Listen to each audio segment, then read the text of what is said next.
बागमती प्रदेशका पूर्व मन्त्री आदरणीय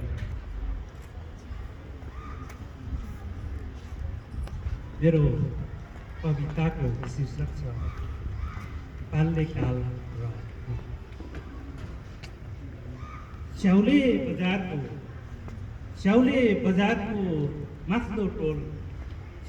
बजारको मास्लो टोल बीचमा रहेको पिपल चौतारी स्याउले बजारको मास्लो टोल बीचमा रहेको पिपल चौतारी मलाई खुब याद आउँछ मेरो बालापन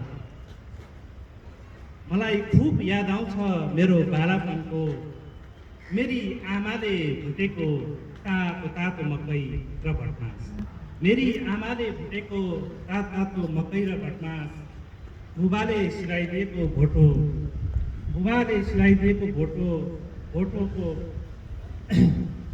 भोटोको बिचमा एउटा गोजी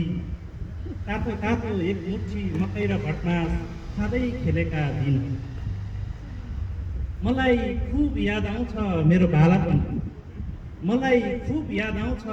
बालापनको अहिले पनि आइरहन्छ उस्तै तातो मकै बोट्दा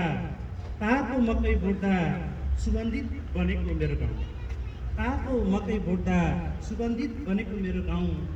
अझै याद आउँछ त्यो माथिल्लो टोल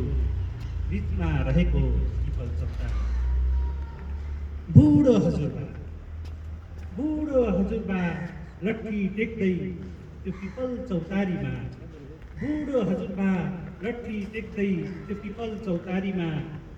चरित्र गाउँखाने कथा सुनाउनुहुन्थ्यो हामी हजुरबाका कथा कान ठाडो पारेर सुन्थ्यौँ अनि गाउँ दिन्थे उहाँले जित्नुहुन्थ्यो हामी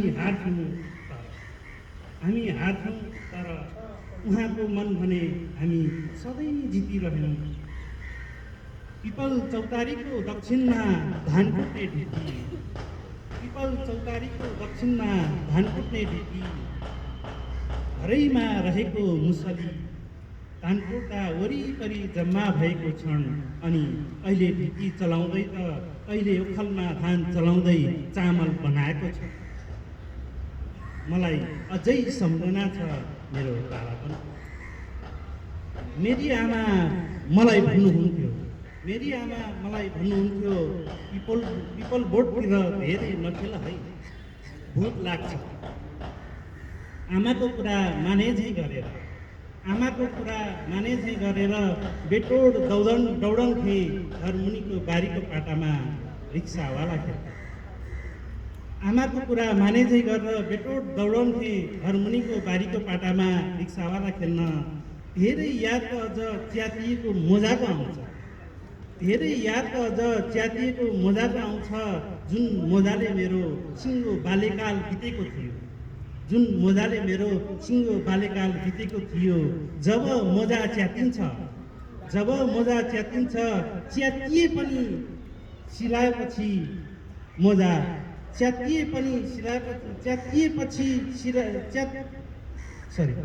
जब मोजा च्यातिन्छ सिलाएर पनि च्यातिएपछि मोजा कोचेर चाउचाउ र बिस्कुटको खोल पुट्ट फुलेको सुन्दर बल बन्थ्यो त्यही बलले जम्मा हुन्थ्यौँ हामी 20-25